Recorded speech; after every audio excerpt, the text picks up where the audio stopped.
Oh, yes. This is the Hardcore Marketing Show. I'm Casey Cheshire, your host for this epic journey. And today's show has a sponsor. Who is it? Cheshire Impact. Who are these guys? They're on a mission to help you maximize your use of Pardot and Salesforce. CheshireImpact.com. Bam. The whole reason I do that is just so I can do bam at the end. Now, I got to tell you, the guest today, I'm so excited. The conversations we're going to have is like the ones we've had at Dreamforce. It's like hearing two wizards in their lab talking about magic spells that they're casting. She is a sales and marketing strategist. Now, I don't use that word or the fact that she is a certified in Salesforce and in Pardot. She's an expert, and I don't use that or strategist lightly. This is the no BS zone, but she is that.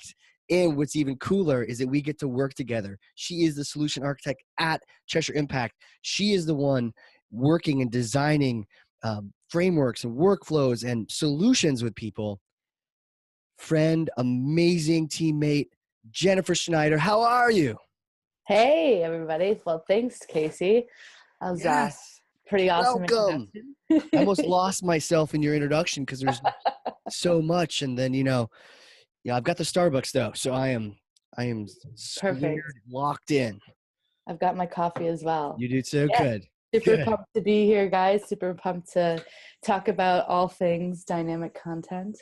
Yeah, good. Yeah, the theme for this show is around that CSI roadmap. We've been talking to people. We run into folks that get marketing automation, and then they're like, "Hey, using it like MailChimp," or they're not really using it. Is the whole point.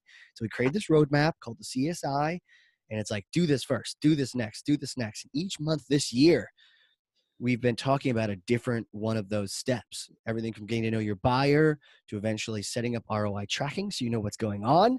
Step, nurturing, aligning with sales, all sorts of goodness. Now we're on to the really fun phase, the optimization phase, where we're talking about cool stuff like testing.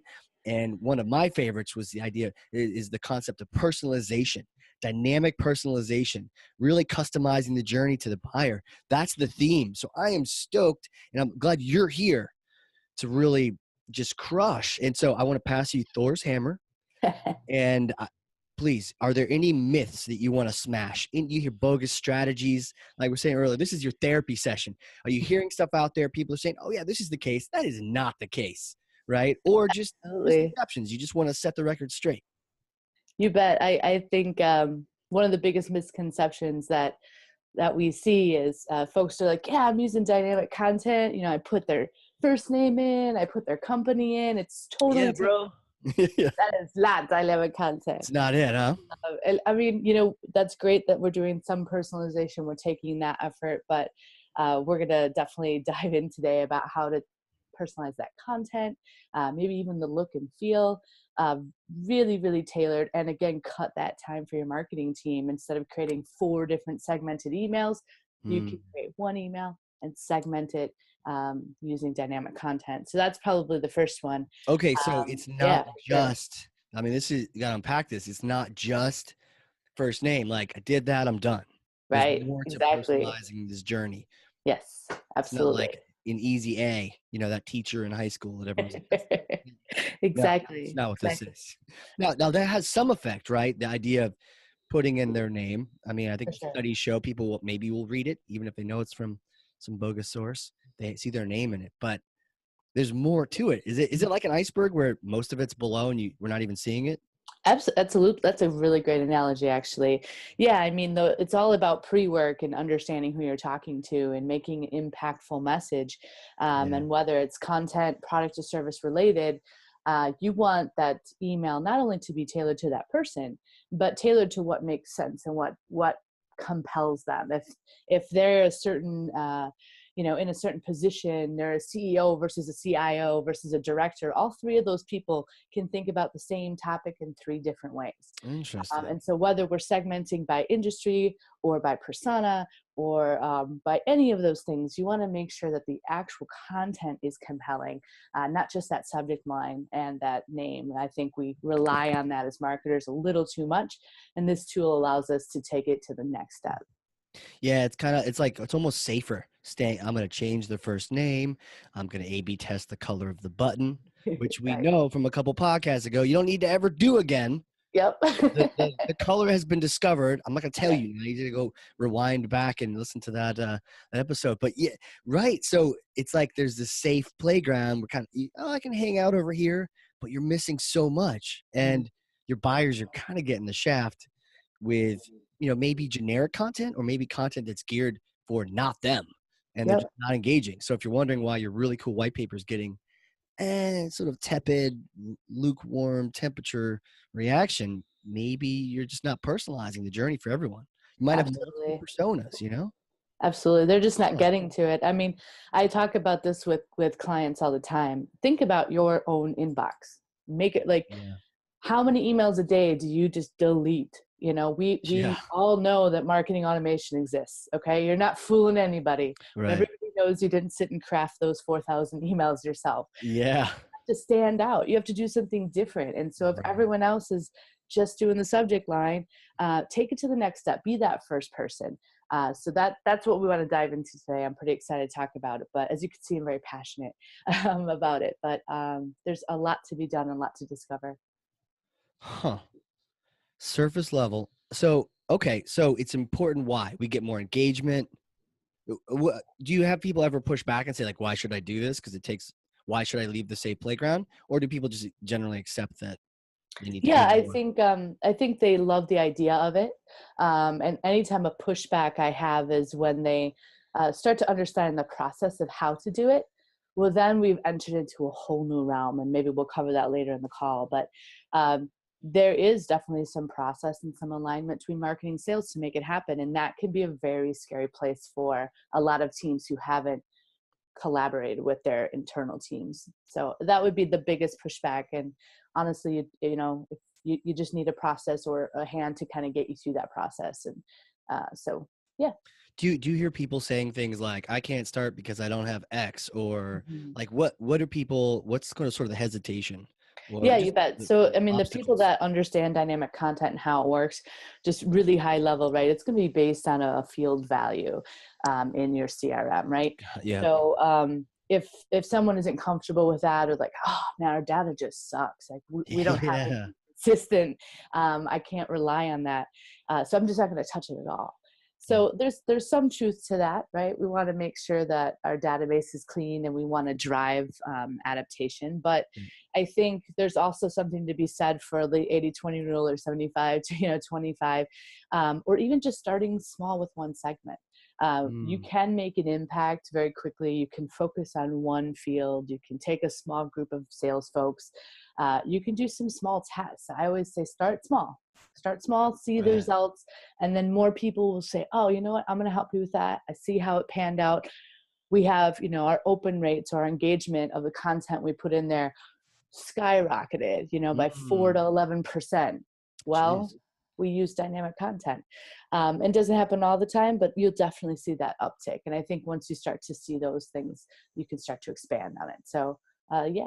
Start small. I love that. Start small, focus even Mm-hmm. on like one segment. I think focus is so important for marketing these days. And I'm guilty of this. We're like, I don't know if we're cats or dogs or a combination. Like, oh, shiny new technology and cool new strategy. Like, oh, Yep. look at that. Look at this new webinar. I learned something. Bring it back to the team. Change everything. Yes. But we need to focus. So it can get overwhelming, right? If we're not focused.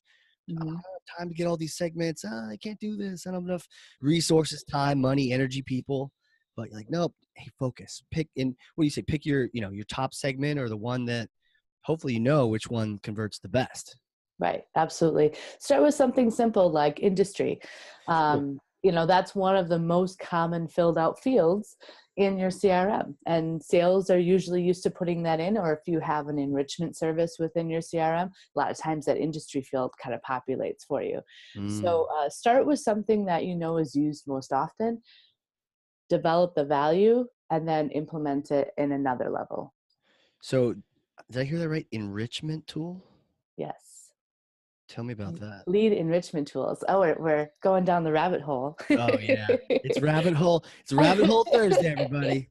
If you're Well, I listening to mean, this and it's a Monday, you're like, what the hell, Casey? Like, yeah, roll I with don't it. know if I want to name drop, but I do have some favorite tools out there. But high Sure. level, lead enrichment is it'll sit in between your marketing automation system and your CRM system.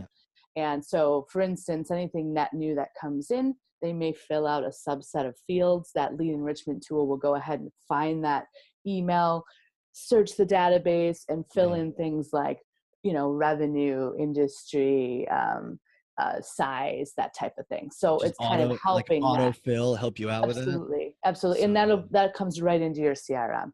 So not only did you get a net new lead, but now you've enriched what you know about it. You have less to gather. You can start to focus on the custom information that you need for your organization versus taking 2 or 3 connections to get the basic information. So Right. super powerful. Again, I have my favorites, but you can definitely with a I Google. mean, have you used different ones in the past? I I mean, have, yeah, which and ones? this isn't canned or anything, but honestly, one of my favorite tools is Inside View.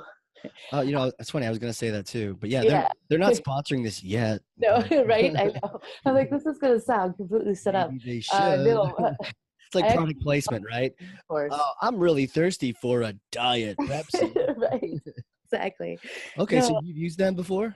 I did. Yeah. So my very first Dreamforce, 4 or 5 Dreamforces ago, maybe about 6, 7 years ago, I was tasked with finding a marketing automation system and a lead Oh wow. enrichment system. And I was a director at the time for a small startup, Hmm. and went in there, and I won a Chromecast at their, I still Hell, have it, the Chromecast. I won at their little demo booth, from and who? From Inside View? it just made sense. Yeah, they're giving it. It was Oh, a awesome. little They had a little cool demo. marketing, huh? A little markety. I know That's good. they were on it, but it wasn't even that. Just what they said made sense, and they had awesome integration with the tools I was already using. Yeah. And so for me, coming from an operations background, it's really powerful. I don't care how sexy your tool is. Yeah. If it works, that's what I care about.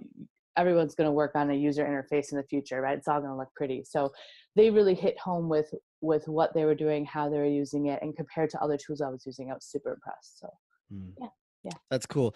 There's so many of them, but when you find one that you've used and it just Mhm. works, but we probably should stop talking about it. It's gonna sound so I know canned. it's gonna be moving on.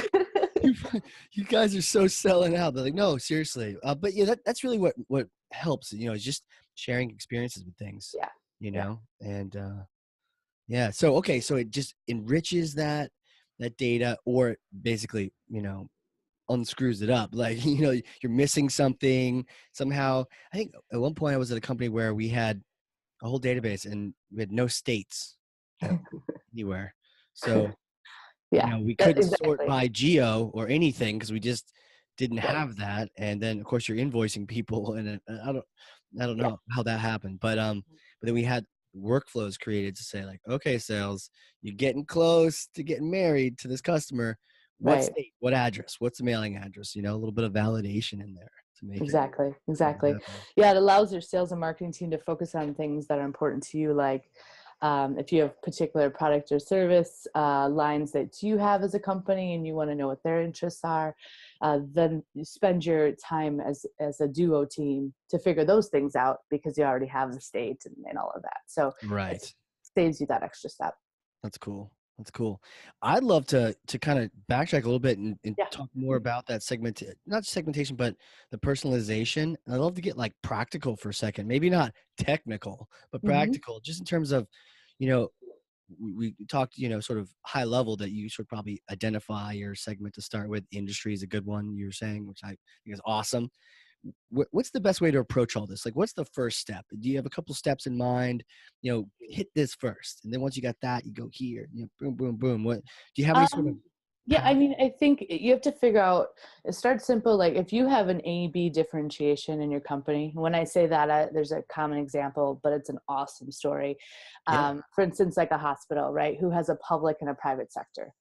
Super A-B. There's tons of details below all that, but they just, they took those two things and said, well, once I know you as a known user, once I have you in my Mhm. database and I know that you're public, they actually did it to their website. And so they Mm, were able to click on the website and all their content was tailored. And if you've been in that industry, it is very different between private and public sector. sure.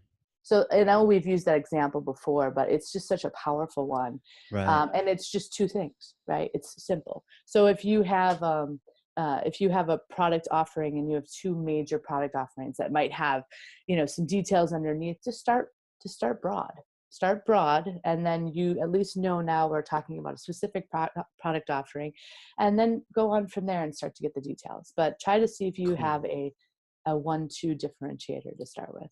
That's really cool. I don't know if it's a term, but the idea of like that A/B personalization. It just Hmm. not trying to overthink it, but start with the, are you this or are you that? I mean, I think for Right. like for Cheshire, for us, it's probably, are you in sales or you in marketing? You know, Sure, sure. We'll Or treat like you differently. residential, commercial, Yeah, yeah, right? yeah, I mean, let's just start there, see how it works. And then once you've used it, you can start to drive home some more details. And you can get as complex as you want, sure. but you have to start somewhere and get confidence using the tool and seeing how it works. Interesting. And this even, I suppose this concept even, I love the simplicity of it. Also would tie into, if you're thinking about nurturing people, thinking about doing anything, campaigns out, start with that AB, that 1-2 split. Just Mhm. break your audience in half, but really One diving in. one thing I found is just I've had some folks go ahead and do that, and then all of a sudden they've been able to analyze their own data and say, "Whoa, we have Yeah. 100,000 people, but we only have 50,000 that are either A or B. We have 50,000 that we don't know are A and B." So what a great way Yeah. for marketing to kind of help the operations and sales team say, "Hey, we need to focus on these, and we need to find a process to start getting that information in there, whether it's breaking out a list of the top 10 and making sure sales is helping with that, or maybe we do some admin work to help enrich that. But those are things that just kind of go on loan and float in the background, and like nobody really knows what we don't know. So I think there's a nice uncovery process as well, and everyone's coming to a common goal. Interesting. So it's almost like that gradual process of, it's almost like, I don't know why my brain's got all these images today, but I'm like paleontologist with a little brush sweeping away Right. the dust from the pterodactyl bone, but Right. it's like slowly uncovering that thing Yep, every absolutely. day. They don't take shovels to that, they have to be smart about it. So you don't get rid of some really good segment, really good persona that maybe buys all the time. You just didn't even know about them because you just Sure. quick to Sure. make that decision. Absolutely. Sweet, sweet. I like it. And you mentioned process too. I think that's something that we share. We kind of like love that. But tell me about how have you seen process involved and not involved in all of this, whether it's personalization or just people's marketing in general? Well, when we start to look at, I always like to ask the question, what kind of collateral do you already have? Yeah. Let's not Good. invent it. Like we're not going to go spend a bunch of money to an Yeah. agency and create some stuff. Let's just, Sure. what do we have today? And then how does what we have today on the marketing side compare to what we sell on the sales side? Mm-hmm. And you'll be very much amazed that a lot of times it does not line up, or it's only a quarter, right? And Yeah. that's not to fault anyone. It's just you have to have a baseline. So that first part of the process is analyzing what you have for content and how you sell today. Do they align? And the next step is, in the places they do align, how can we unify that? And again, that would be that A B type of situation, or um, just basically saying, if we've got 3 lines of content that support these products, then let's start with those 3 products. I Sure. know we have 5 others, but we'll get Yeah. to those. Let's try to align those first. And again, that same process of saying, all right, now let's find out who in our database has been you know associated with that. Again, it's just Mm-hmm. a like say a pick list value, right? Do I like apples, oranges, or bananas? Right. We have all the other fruits, but all we have is content on those 3 fruits. And let's see how many people in our database actually have a fruit associated with them. Right. Oh, okay. So that's the next step. The third step can either be, hey, we need to stop, go back to our CRM and get some more data because we don't have a big enough base. Sure. Or it can be like, well, you know what? Let's just test it out with who we have first and see if we Yeah. even see a difference in our email engagement. Let's look at the clicks. Let's put some content in there. And is our content, um, is it improving? Are we getting more engagement from our actual content because it was focused on that segment? And do your own test. And Yeah. I can guarantee that you're going to see an uptick for sure. But that would be a very high level process of, stage 1, stage 2, stage 3. That's cool. I love the approach of it's almost like bird in hand. What do we have now? Let's be realistic. Mm-hmm. Let's not be like, sometimes marketers can get knocked for being too imaginative and oh, we're all out, pie in the sky kind of thing. But then people are like, yeah, but where are my leads? So just Right. like hardcore realism. Where are we at today?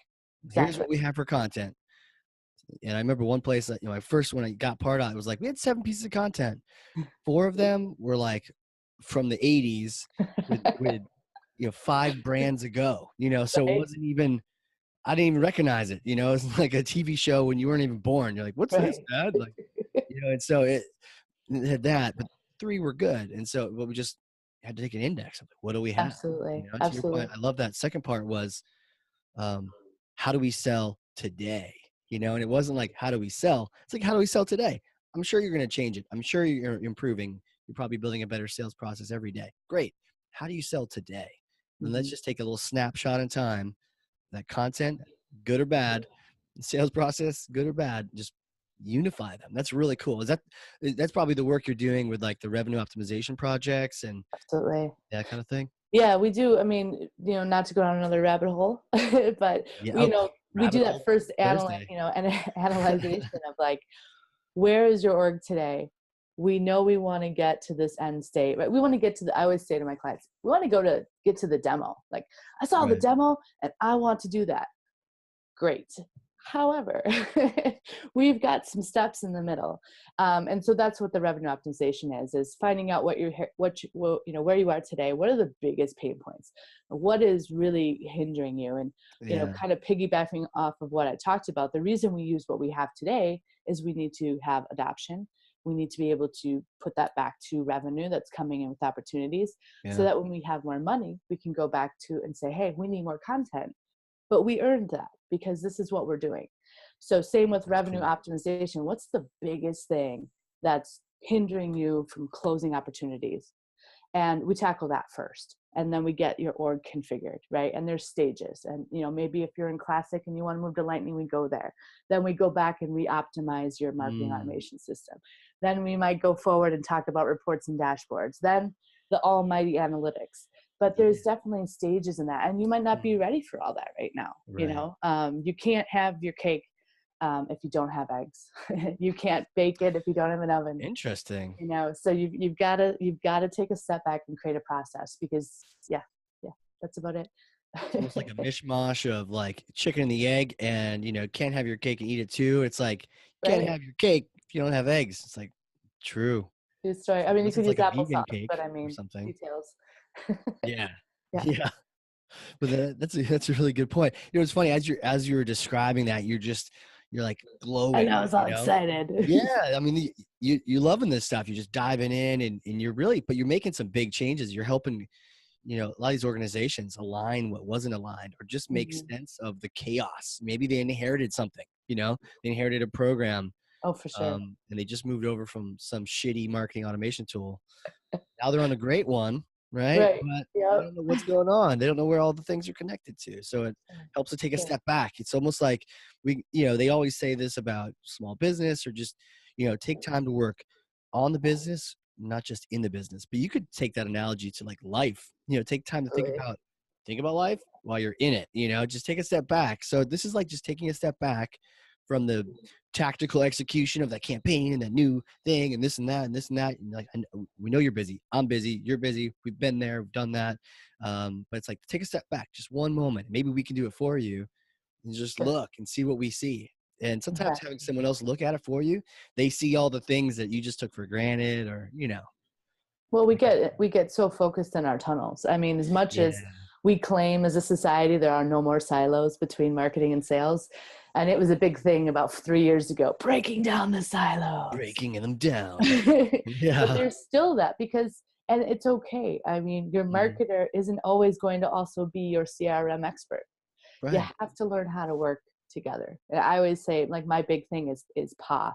I'm PA obsessed. So Yes. your process plus admin equals adoption and attribution.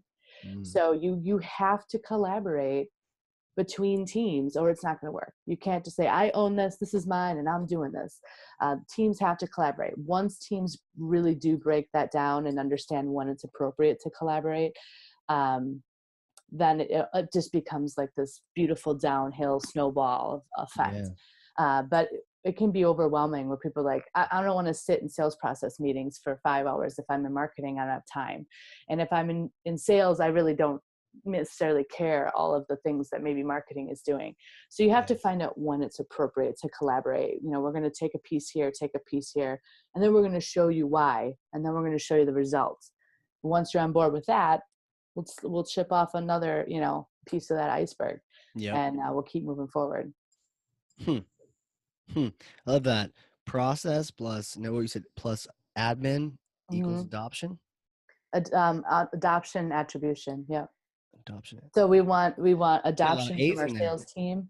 Yeah, a lot of A's. And we want attribution. We want this to stay for a long time. Yes.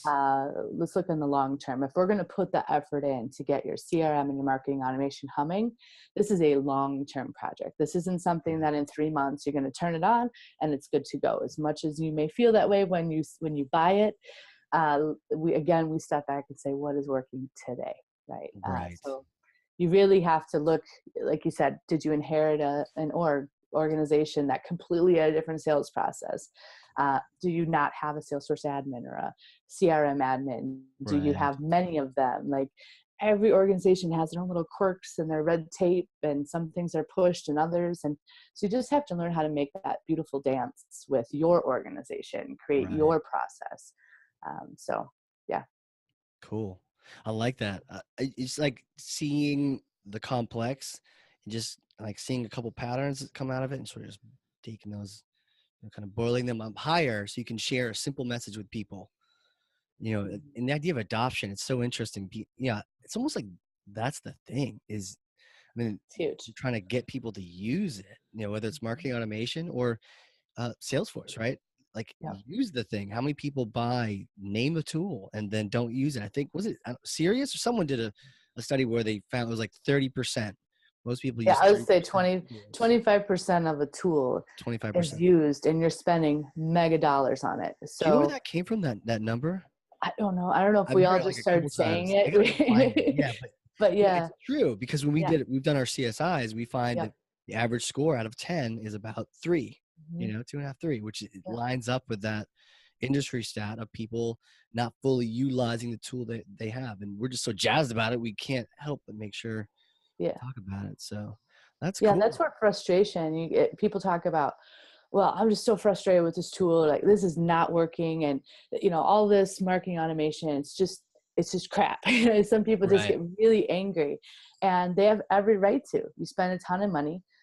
Maybe you didn't have the time or resources to understand that beginning foundation process, and you're just using it as a quick email sender. Well, it's so much more than that. And so if you don't have privy to that information or time to scope that out, or a partner to help you, it can be absolutely frustrating. And these dollars are just flying out the wall. So, might as well dive in, dig in, and give it a real test run before you make those decisions. That's awesome. Well, we've got Dreamforce coming up. We do. And it was like Dreamforce last year where we actually first connected. We did. That was awesome. It's only been a year. It does feel like way long, doesn't it? It feels longer. Like the year feels short, but it feels like we've been like a long time, Yep, absolutely. It's crazy. And we hadn't met before that, right? No. How did that go down from your memory? That was awesome. So I was speaking last year, and I'm shamelessly plugging myself on LinkedIn, and come see my sessions. I can't wait to meet y'all. And all of a sudden, Casey came up on my feed, and he was like, hey, a bunch of us are all going to connect afterwards and talk about best practices, this and that, and everybody's got, public meeting places. So he's like, if you're around, pop over. So it's like, well, yeah, it's totally my jive. I mean, that's why I go to Salesforce. Like I get to be with my people, and everybody's so excited and learn so much from each other. Talk about a silo, right? Like I love what I do, but I also have the silo of how I should or shouldn't do it. And Totally. in Dreamforce, you can have someone come and just sidewind you and be like, oh, I never thought of that. So yeah, so Yeah. I joined that, and all of a sudden, boom, there you were, with a bunch of awesome people.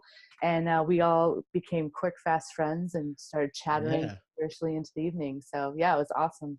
And there was this one moment where, and you know what is funny? It's just like, that's the spirit of Dreamforce, where people just want to collaborate. Mm-hmm. And it wasn't like, and because I think back, and I think maybe you were sharing about Parda, and I was like, cool, let's geek out on this.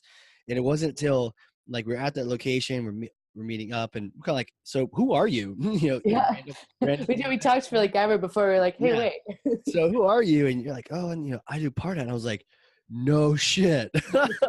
I'm like, I love Pardot, and just your impact. We're in Pardot up to our ears. Like we Right. this too. And it was like that little moment where you're like, oh, Yeah, we're like, oh, like here's my business card. That's sweet. Yeah, yeah. it was cool. It was really cool. Meanwhile, I'm like, oh, we're still gonna work together. Yeah, it was fun. It was a blast. Can't wait Yeah, for this year as totally. well. It's gonna be another amazing year.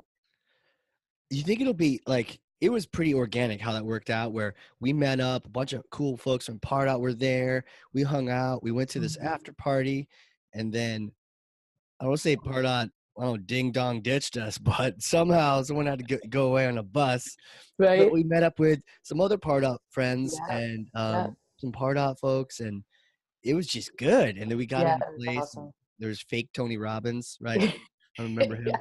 There's this guy, yeah. looked, in my opinion, maybe after a couple of drinks, looked just like Tony Robbins because he was like 8 feet tall He was and had a so. goatee, and nothing else looked like like him. But That was so funny. He was totally with it though. He kept he was like cool. posing for He pictures, was and cool. yeah, everybody was having a good time. It was Yeah, good. I was like, "Hey, Tony Robbins, you're the best. Can I get a photo with you?" And he was just playing along, like, yeah, sure, Casey. Let's do And this." then all of a sudden, all the girls are flocking. They They're like, were. Tony Robbins is here. I'm like, oh my Do you gosh. think that was because like we were getting I photos with him, like do. he I was do. I famous? think they heard it from like, because it would had all these different rooms, right? There was like a corner, and I think Yeah. they all heard it and they came flocking. And he was so happy. He just had the biggest grin. And like four girls around him, and we're like, yeah, Tony So Robbins. you're famous. It was fun. Yeah. You got this, Tony. You got this.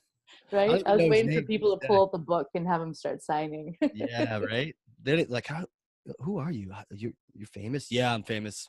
Right. Like, yeah, he's famous. Infamous. It's almost like we were his like wing team, Yep.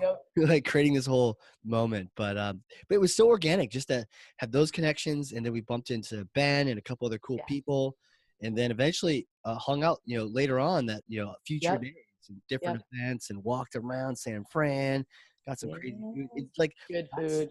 the thing that can happen at Dreamforce, but you have to be like open to it. Absolutely. Yeah. And not open to it in the Tenderloin area. For people Yeah. that don't know, this is the area of San Fran that San Fran's not proud of. Yes. And it's like a block away from the convention It center. is. So I've accidentally walked through there did you? in my early Dreamforce years when I was not as schooled on San Francisco, and luckily I didn't have any horrible experiences. But you definitely understand you're not in Kansas anymore. Not in we had it was like a couple companies ago. I was just rocking out my marketing manager game, and this thing happened where I don't think I was even going that year, but like the company was sending like 8+ people, including the CEO, VP of sales, a bunch of people. And there was an admin or like an assistant that booked the hotels for everyone, and she didn't know. So Right. here she is looking around, and she found a really good I was rate. gonna say they were Here's the super thing, cheap. right? Hotels at Dreamforce, if you try to book them now, are like $900 to Yeah. $1,000 a night. So if you see a hotel that says like $100 a night, it's No. probably for a reason. Free bed bugs. Right. You may not have sheets on your bed, Right. but she Exactly. booked like all 8 people in this hotel, like deep in the Tenderloin, and they didn't know it till they got there. So it was like a whoo. But yeah, so you got to be open to it. Other than the Tenderloin, you got to be, meeting people, and just, it's important to not. I like to say, like, have the heart of a student, not be like, Mhm. ooh, I know this, I'm not gonna learn anything. You never know. Sometimes the session might be stupid, but you never know. Like, don't close yourself off to it, because Mhm. you may, something cool may happen. You always pick up something new. And even if you didn't, and you're like, I went to the session, I thought it was gonna be something, it's not.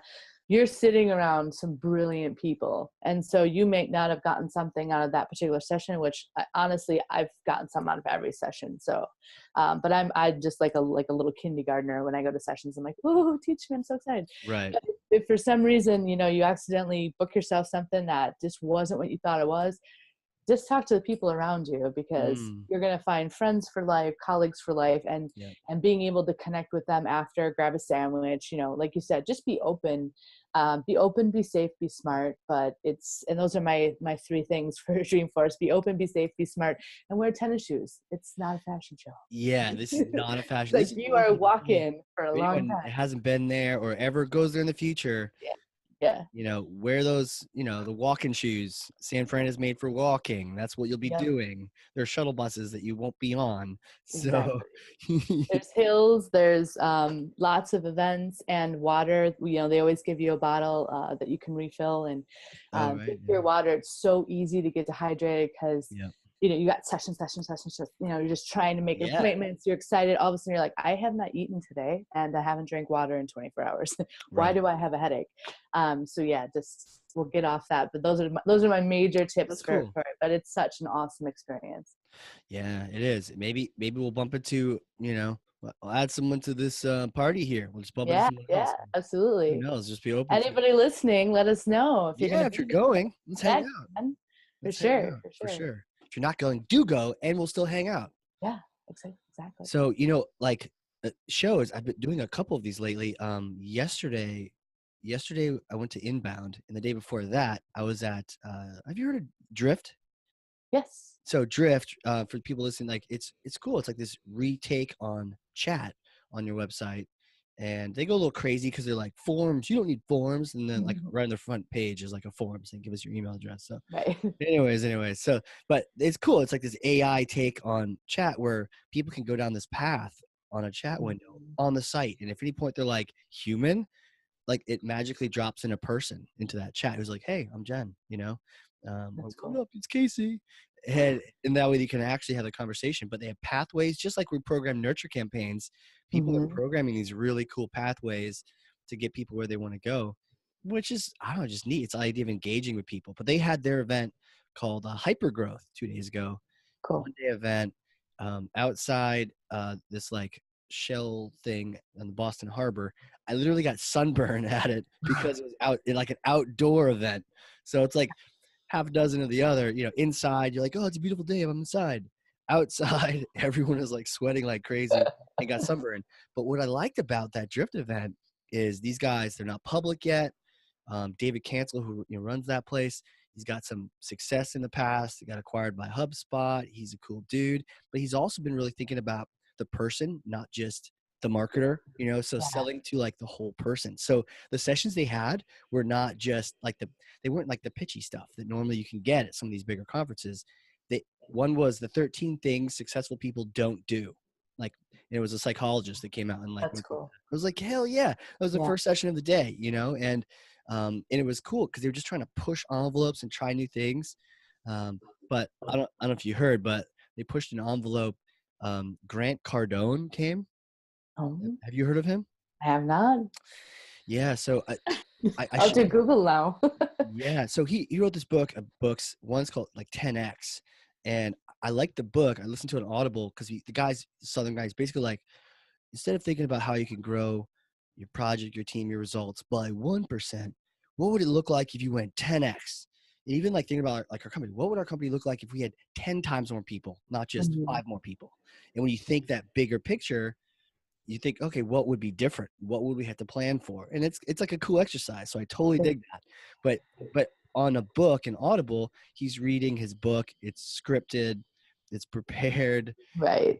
and he's not going off kilter, right? Well, at this event, they actually warned us at the beginning of the event. They're like, look, some people you may not agree with, but maybe you can learn things from them. Kind of like we're talking, like, be open, Right. So they're like, just in case, we'll let you know, you may not agree with everyone on the roster. And I wasn't thinking it was Cardone. I was thinking they had Jocko Willink, Navy SEAL. I'm like, oh, maybe Navy SEAL ruffle feathers? Not, I don't know.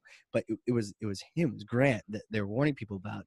And so he got up there and yeah, let me just put it this way. If there was a book written called The 10 Things You Don't Want to Say to or About Your Wife in front of Oh, 4,000 no. people, he probably hit like 4 or 5 of them. Wow. And and I'm used to like some events where you introduce the spouse and you're like, so and so stand up if you're here, like there he or she is, like that person is kept me stable so I could be here for you. Let's Right.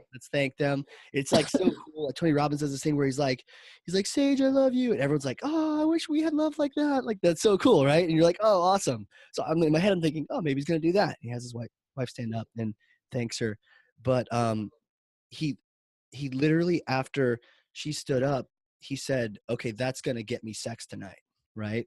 And started going down like as hardcore marketing, but the stuff he said, like you go look on the Twitters, like Just they're right. probably exploding. Yeah. And he's a sales trainer guy. So he was just like gruff, like, oh, just go get it. And we had a bunch of marketers there who were like, wait, what?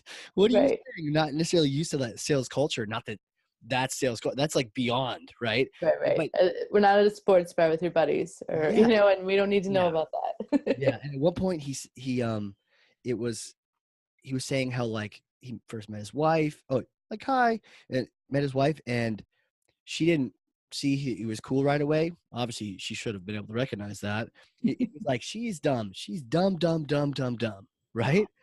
We're like, what the ever loving F is going on here?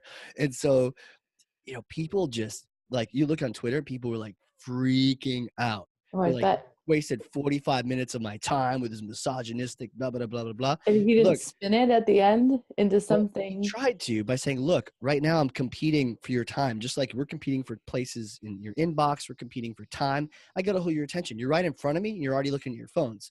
So I got to hold your attention. That would have been okay for like one or two of the things he said, but not like leave your wife out of it. I don't know why they've been married for he's like 14 years. Like, how's that working? I don't know. But it was just like, I've never been to an event where they had this sort of thing happen. Sure. But it was kind of, I don't say interesting, but it was like, whoa, this is new. And but kudos to them. CEO actually apologized in the afternoon. He's like, I personally apologize. We didn't vet this enough. Right. Like, we knew that like people were going to ruffle feathers. We didn't know it was that. Like, that's ridiculous. So kudos to David for doing that. He also individually apologized to everyone on Twitter. Like anyone that said something negative, he's like, my bad. I am so sorry. And people were like, good on you, man. And kind of just sort of, but you know what? Like, we're talking about it now. And he was even saying like crazy stuff. And the last thing I'll say before I get off this topic, but it was just so crazy, is that it felt like someone gave him 3 words of like what marketers do. Right. And note to self, don't talk about things you don't know. A good reminder for me. Like, I got lessons from this presentation. It's like, say what you believe, be forceful, be a rebel, but watch the line. Right. And not that I could even fathom that. Right. I was just like, it's so crazy. But I felt like they told him, hey, marketers, we do A/B testing. We send emails to lists, and we do e-commerce, right? So those 3 things, e-commerce, lists, and A/B testing. He's talking about those throughout the thing. He's like, look, I don't just do my A, I do my B. And then I just do my A again. And then who cares about your B? Do AA. Like, and you're like, what are you even talking about, dude? He's like, get out from behind your computer and meet them in person, which might make sense. But winning. Yeah, but like every time he would say e-commerce, like looking around, because most of us are B2B marketers in there. Right. And I don't e-commerce, like when it's a term from the 90s. And so that was a miss. But finally, the email list thing, he went a little crazy. He was like, my team tells me, we shouldn't email these people too much. We're going to burn out the list, which, by the way, is correct, right? That's true. He goes, bah, nah, you burn out the list, fine. He goes, if I send an email out and it doesn't work, I'm going to send it again. And if it doesn't work, I'll send it to people again. If they want to subscribe, good. Get them out of here. And it was just like, okay, you have no idea, dude. I felt like putting a disclaimer on Twitter, be like, if you're listening to this, do not. None of this. This isn't how any of this works. Yeah. But, and I know that kind of takes the highlight of the event, but we got to see so many other cool people, but that was just like the drama of it. Oh, for sure. But there was like Casey Neistat. He was there. The other Casey, more popular version of, I guess, for now. And then, and then there's just a lot of cool people there. But it was cool that it was edgy and pushy. And then we all got a chance to learn like what happens. But kudos for Drift for being like, we own it. It's our bad. And circling around. Yeah, I could see a lot of different spins on that. Like, he could have said one bad thing and then pulled up the Twitter stats 20 minutes later and said, we just got this much recognition on our brand, even though it was negative, and kind of go that route with it. Totally. Or say, like, if you think and you haven't done a good deep dive into like the personas of your customers and you think you're saying what they want to hear and really you're offending them, like he could have just totally made that impactful. But I was the whole time thinking about how to tie back to dynamic content. Yeah. Talking about the person, that's another way you can, if you create personas and you could actually just simply segment by how your buyer buys. That could be one of your first. So I was like, oh, this is going to rope back around. But there could have been a major opportunity there to, again, the whole Twitter feed that probably pushed the awareness of certain folks and companies in a very short period of time. And then he could have totally flipped that and it could have been much more successful. But like you said, kudos to the team there for just being like, hey, but that's what life's about, right? I mean, I think it's important we all take responsibility for things that happen. You're not always going to get everything right out of the gate. So. And you're totally right, because some of my tweets were popular and I got like 14 little likes on some quotes that I had from other speakers. Right. The one of the tweets, it was like, this is a ridiculous 45 minutes of blah, blah, blah, blah, blah. I hate this. 85 likes on that. So, I mean, he could have pointed at that and been like, look, but that would have shown like, oh, you're not really being like that. Almost like on that Survivor TV show when people are being jerks. I want them at the end to be like, just kidding. I was just doing that to get to the end. I'm actually a really nice guy. Like, oh my God, they're so good. But they're not. They're just jerks throughout. Right. So it was like, that would have been so good if you had done that. A little bit of coaching could have turned that around. Yeah, man. Grant, give me a call, man. Call me 10 times and I'll pick the 11th time. Well, maybe. Maybe. Yeah, I don't know. Because that's what you do. Yeah, we're here to help, but I don't know. Not exactly throwing that logo on my website that quick, Oh man. But you mentioned like the life journey too. And one of the things I wanted to ask you is like, who are you? Because I know you've got a really interesting past. Is people don't just born and they come into existence, unless this is completely a simulation, but barring that, they're just come into existence as this amazing solution architect wizard, right? It didn't just poof into existence. I would like that added. I would like to add that. Would you like to add that onto LinkedIn too? Yeah. On my LinkedIn, I'm a wizard. Add it to the business cards? Yeah. Yes. Do it. Yeah. No, actually, it's funny you say that. I've come to today from a very different and interesting path. So I didn't do everything by the book, which those who know me best are not surprised. But I started out, finished high school. I'm from Wisconsin. Go Packers, go Badgers. Woo! Just had to get that in there. So yeah, I'm a Wisco girl, born and raised. I live in a small town, which I love. I love gardening and painting and lots of wine. I make my own wine. Learned that from my dad. And so I'm definitely, humble hometown, but just have such a fever for life and travel. So when I graduated from high school, I made the wise decision, because I knew everything at age 17 and a half. I was going to take off and travel. And I did that. So for about a year and a half, traveled across the U.S. in a not very responsible way, right? Me and a couple friends, we had this car called Magiclacy. And what was it called? Magiclacy is what we called the car. It was the old station wagon with the paneling. Oh, it had the wood paneling? Yeah, it was fabulous. Wow. And it had like the baby blue soft like velour like interior. And do you have like the old like cracked photo Polaroid of like you in front of it being like, peace. No, we didn't we didn't even have cell phones back then. Now I'm aging Right. It myself, would be like a little which thank goodness, because Yeah. proof of all of our fun times. But Right. it was amazing. We we did a lot of things wrong, but we met some just amazing folks. I've got tons of stories I like to share over glasses of wine with friends. But Mm. after those travels, I learned a lot. It was what I needed personally to kind of kick my butt into gear, right? Yeah. I always did really well in school and loved it, but I just wasn't really sure where my future was. But a lesson that I've taken from that travel is, one, nobody's gonna take care of you. Like, it's up to you to wake up in the morning and Mm. put your pants on and do Yeah. what you Put got to your do. pants on. And and it's up to you to dive into something, and not be afraid to fail, and know that you're going to continuously learn. And so I take that lesson kind of into my career life, which we can talk about shortly. But that was what drove me. So after I came back, I got my associates, my bachelor's, and my MBA in a very short period of time while working full time, caught up, and got up into the game. And all that got me through that was that principle of, Yeah. like, I'm not really sure that I'm to the level I need to be, or I'm not sure if I can do this, but I'm going to dive in, and I'm just going to keep my head to the ground. I'm going to do this. And like, even today, when companies come in and say, I'm not sure if we want to use this tool, or I don't know if we want to do this approach, because we don't know everything. We don't have all the details. Right. You can't be afraid to just get in and say, I know this is right for me. I know this is right for us. I'm going to dive in now and make it happen. Right.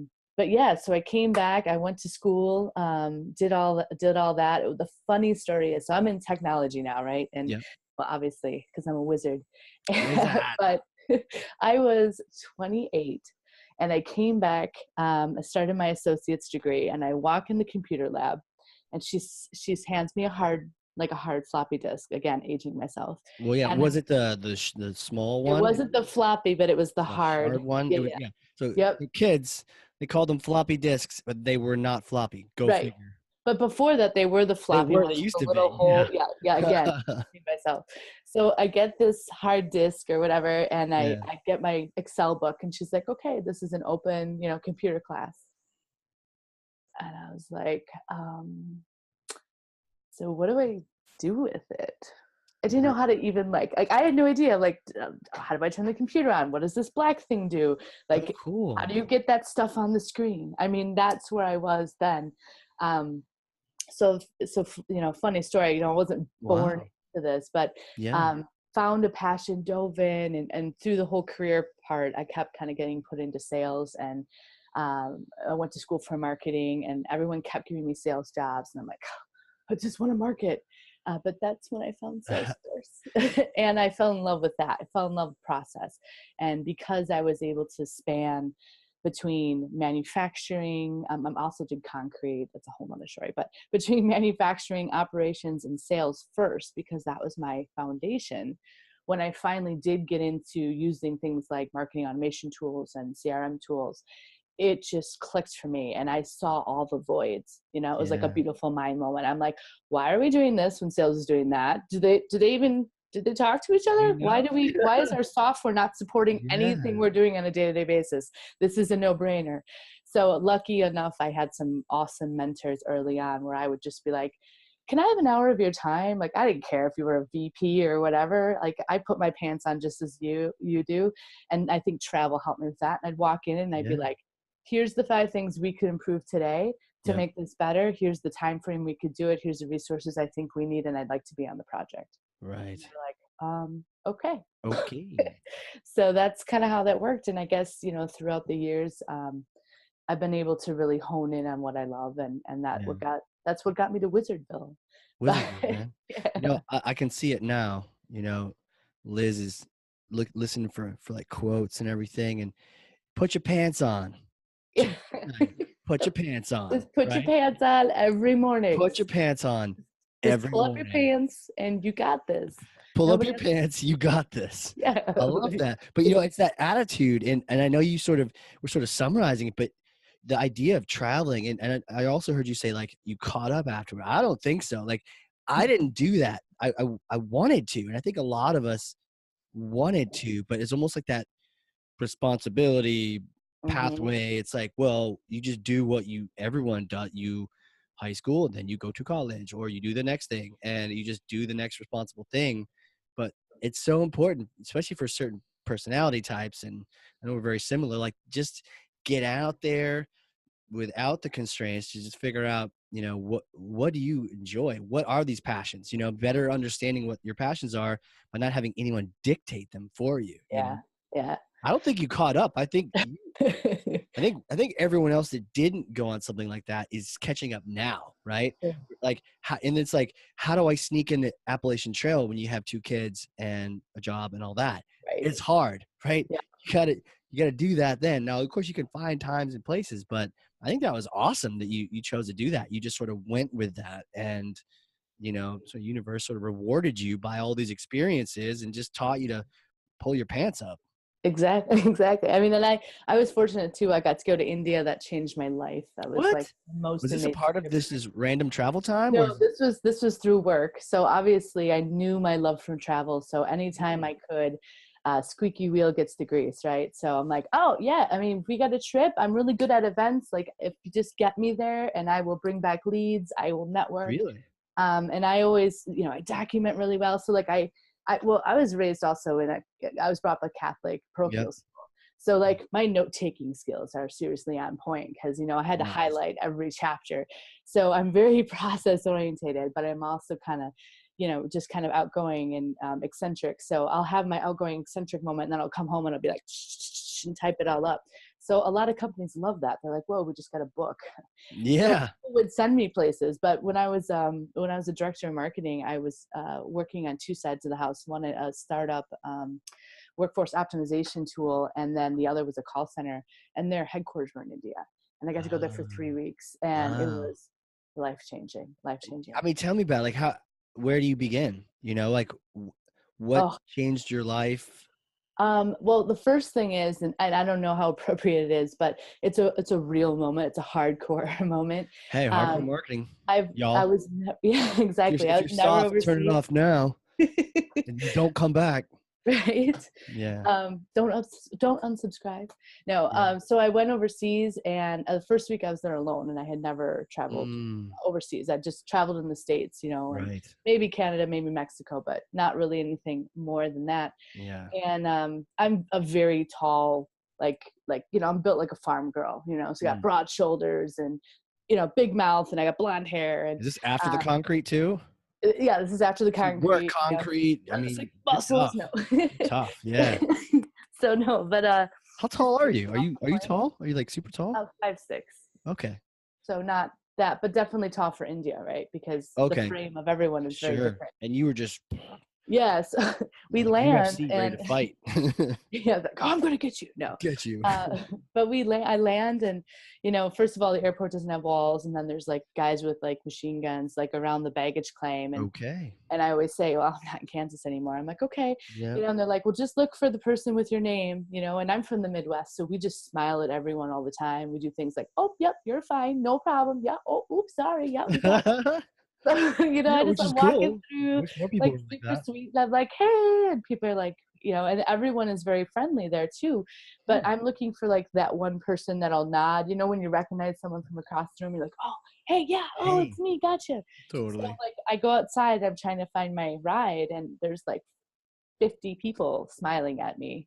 And I'm like, I have no idea where I'm Oh supposed to no. go right now. Like everyone's like, yeah, come on, I'll give you a ride. Yeah, So yeah, then, right. yeah, I get my ride, and he gives me a handkerchief to put over my mouth. Well, it was like 4 a.m, and I'm like, okay. And I don't know if anybody knows Inspector Gadget, like back in the day. Yeah. Do, Okay, do, do, so do, he gives me this do, white do, envelope, do. and then we put this thing around my mouth, and then we run. And I have like 3 weeks of luggage, but You're we're running. running to what, We're to the running to get cab? to the rickshaw, which, hello, that's Oh. amazing. We get into the rickshaw, and And he's kind of you yelling ran at to me it? half English, huh? You like ran to it? We ran to it. He was like, hurry, hurry. I'm like, well, What? okay. Ah! What? We gotta know what's going on. Are we being chased by like I have no is idea. this a He was movie? just trying to beat traffic. I get it now, but Oh, I'm just like, because it yeah. was the plane had landed and we were in Hyderabad and we needed to get to the industrial city or we'd be stuck for like 3 hours, Oh, right? geez. And I found out that at like 4 a.m, there's garbage that's being burned. So there's a big smog. So he wanted to get me covered and get on the road so we didn't get stuck into this like 3-hour thing between, because there's no stoplights, like there's just cattle and all sorts of random things on the road. So we get in and he kind of motions to me to open up my envelope, right? And I'll make this short, but it's No. We got time. there's like a Nokia phone and a key. And I swear, What? I swear you not, like I'm not lying. 2 seconds after I opened the envelope and grabbed the phone, it rang. Oh, shit. So That's like Jason Bourne. yeah, I'm like, is this like something gonna explode? So I answer it, and then the gentleman who took care of me that entire time, he was amazing, was just kind of saying, did you land okay? And I'm gonna meet you at the hotel and everything else. But that first experience was crazy. And then of course getting into where I was and with all the jet lag and everything, but everyone was staring at me and I had never experienced that before. I had never gone into an environment where I was clearly like, what does not belong? Yeah, you're the Clearly minority in this case. me, I don't belong. Yeah. Yeah. So I don't mean that to be a negative thing, but that's a really, I think it's a place everyone should Agreed. understand how that feels at least once in their life, because you do have such a different perspective on things. So that was the first experience. But throughout the weeks, I had friends that I'd made at work, and we got to go to their house and experience So food and cool. tradition and all sorts of really cool things. And I've kept in touch with everyone on Facebook, which is like, I love Facebook because of that. Wow. And just before I left, I got henna done and I got a sari that they fit for me. And then Oh, here I wow. am in like these executive meetings, and there's not a lot of women in those types of roles. So I would come in, and I felt so proud to be in a sari and then go to an executive meeting. And I was pitching inside the UN Hard. Hell yeah. Yeah, because I had just came back from Dreamforce and I Oh, was so pitching cool. to get the money approved so that we could add these 2 tools.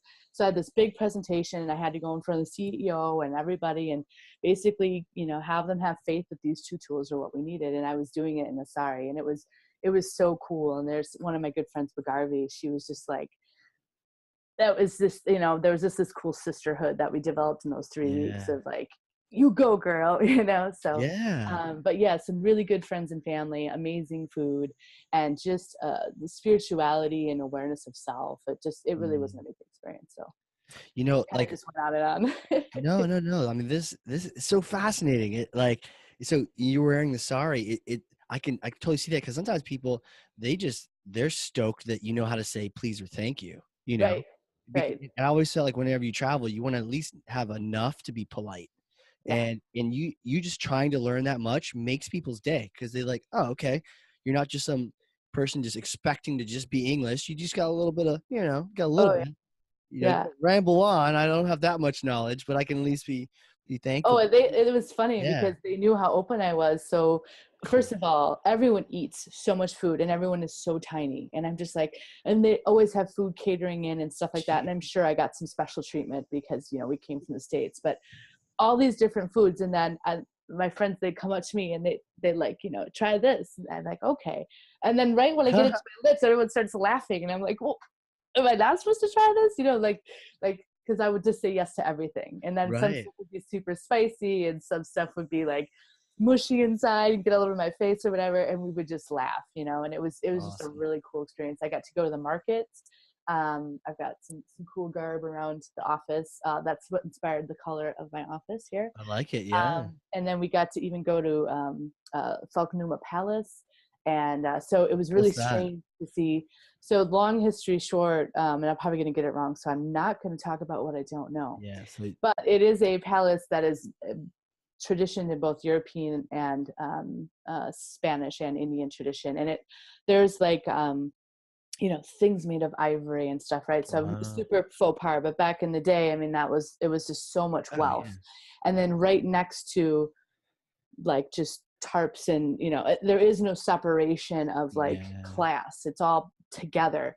It was just an interesting experience, but everyone, no matter what class, was just amazing. Like just big smiles. And and curiosity. I would say curiosity is the biggest word that if I were to express India, curiosity. Everyone's like these child eyes, right? Everyone's just like really excited about the day and really excited Mm. about the moment. They live very present. And so a lot of those things I tried to take away and bring back to, the States and I my love work. that.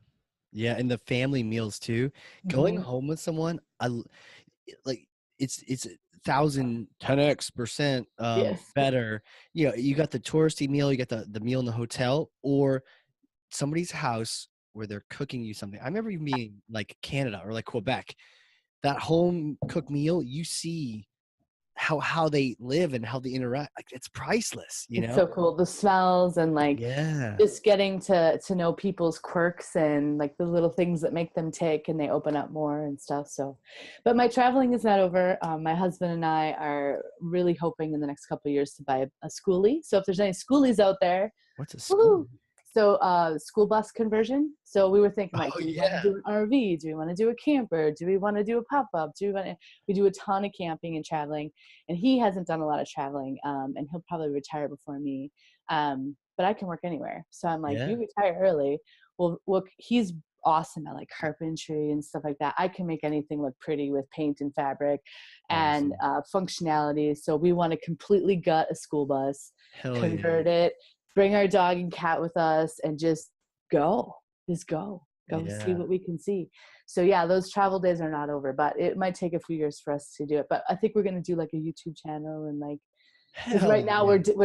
we're following other people doing it, so we're trying Yeah, to I've learn. seen some of those too, where you watch them So and like cool. that's not my skill. So I'm impressed. The fact like someone hangs a photo on a wall, I'm like, you found the stud. That's pretty impressive. But seeing people and like yourself, or the videos where people take a school bus, they're ripping out chairs, Yeah. floor, everything, and they're building, and then Yeah. they have a house now inside a school bus. Well, and So they cool. don't all do it perfect. Like, remember when we said earlier, like, do not be afraid. Like, It's I true. don't have any It's idea, true. like, how we're going to make a toilet work, all this other different stuff, but we're just going to start tearing shit apart and then Right. we'll go from there. That's true. You can always adjust the pipes. Yeah. Probably test it though Well, before we'll you probably do a composting pipe. Probably will not have it, but yeah, we've got a whole plan. But I think it's fun. I don't know. I think people need to think a little more unorthodox, because again, that, like you Yeah. said, that structure sometimes isn't for everybody. Um, but yeah, think about your end user. Bring it back to marketing, right? Maybe your end user lives on a schoolie, so think about the things that you're going to send to them and what Yeah. products, services you have, and broaden out those personas a little bit. So Right. Even the between world you is and me changing. and other people, there's different people with different, so your buyers are as diverse as they come. So Yep. get to know them, like getting to know you here. This has been awesome, right? Just to talk about, hear these stories and what changes people's lives. Everyone's got that. In our Mhm. buyers, we forget that they're like people, right? People. They're actually they're like human. Like, Are yeah, little people. not like a digit Wizards. on a screen. It's like that one that has a name underneath it is actually, when I was at an event, I just looked at someone. I was like, I look at people and I'm like, person has hopes and dreams and Mhm. fears and history and childhood, and who, like, all the experiences that you have yourself, like they have these things too in Yeah, different ways. And it's like, so when you think about it that way, it's not such a programmatic approach to just blast exactly. Exactly. and Oh, tricky. I think that's an awesome way to kind of tie up the segment too with dynamic content. I mean, Yeah. we say start small so you don't get overwhelmed, and you should, but also reevaluate the kind of information your company is learning about folks. Mm, Everyone can get revenue size, seat size, how many beds in a hospital. Like, is that the information that really makes them tick to good choose you point. over somebody else just because they're that size? I get it's basic stuff we have to have, but what other questions are you asking? What other questions can you ask? How can you frame them so that your end user actually is like, wait, you want to know that about me? Like today, what about Yeah. me? Cool. You want to know something about me? Now I'm more engaged in you. Right. And it can happen at a business level too. I think we forget that. I think we're a person at home, and then we go to work and we have these tasks to do to Mhm. this list of folks. But if we take into consideration who they are on the end of that list, I think we'd be more successful as marketers. So the ones that do are nailing it. I mean, there's some Yeah. examples out there. The people who are creating communities like Harley Davidson. And, this is one obvious example, but other, places that are creating the Ohana, right? Yeah. When you create a Yeah. community of your end users and start to understand what makes them tick, they're going to be more engaged in you. And in the end, what you want is more dollars spent, right? And earned. Yep. So you have to think about it, I think, in a more personal approach. I think you'd be more successful. So Yeah. that's my soapbox. Yeah. Well, it takes courage, like, I'm seeing this in you that we're describing here, but, courage to leave and just go about the country or other countries by yourself. Show up. I'd be freaking out. Run for the rickshaw. Like, what the, like, what's going, but like the courage. And then, like, and even in the marketing, it's easy and safe to just stick with that first name. Yeah. But start somewhere and, get off, take that first step, but then take that next one. And each step, it's scary. I get it. You got to keep doing it. And there's so much out there. And to your point, you start with some A/B simplicity, but then eventually maybe you learn more about that person as a human, and you can better help them make that decision instead of tricking them with as information. You're able to help them more. Absolutely. Yeah, Message and content is key. I mean, yeah, we're so bombarded, all of us, with so many messages that I'm going to skim. But if I see something that I like, I'm going to stop and read. right. So, that's the difference right there. So cool. So cool.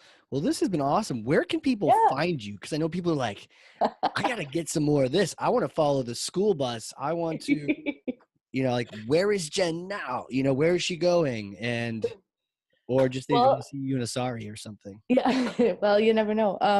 No, but obviously you guys, anybody interested can follow me on Twitter at Jen Talk Tech to me. Just how it sounds, at Jen Talk Tech. I like that. Do you talk tech? 2 is a number 2, so at Jen Talk Tech to me. Obviously on LinkedIn, I got my full formal name there, so Jennifer Lynn Schneider on LinkedIn. Obviously, I'm a Cheshire Impact gal, so you can always find me and many other amazing people. I call us the hive mind because it's just so freaking cool to have so many people who are so talented being able to like combine. So obviously those are the top 3 places, but Dreamforce, post, let us know if anybody's going to be there. I'll be there. Casey will be there. We've got Dave coming as well. He's part of sales, but he's awesome. Again, very solutions driven. So if anybody wants to have a coffee or an adult beverage, let us know. For sure. That's totally it. Well, I don't know if you looked at the clock, but time is just like, yeah, I know. I was like, wow, okay. It's Chad Cathy's. Yeah, like no trouble at all. Like, oh, do we have enough things to talk about?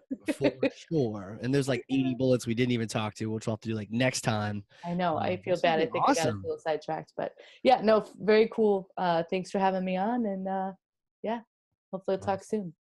Well, yeah, this has been cool. And so thank you. And everyone listening, if you learned something or you're heading to Dreamforce one year, or someone that is, shoot them a link to this podcast, whether it's on YouTube or, your favorite podcast app, whichever one you're using this on, right? But just send them a link so they get this information. It's all about, we're just here to teach. So like, get this information out to people that want to hear it. The idea of that start simple and I mean, so many good nuggets in there. So, share this with someone and get that word out there. So, absolutely. All right. Well, hey, everyone, Jennifer, everyone out there, we will see you all next time. This has been the Hardcore Marketing Show.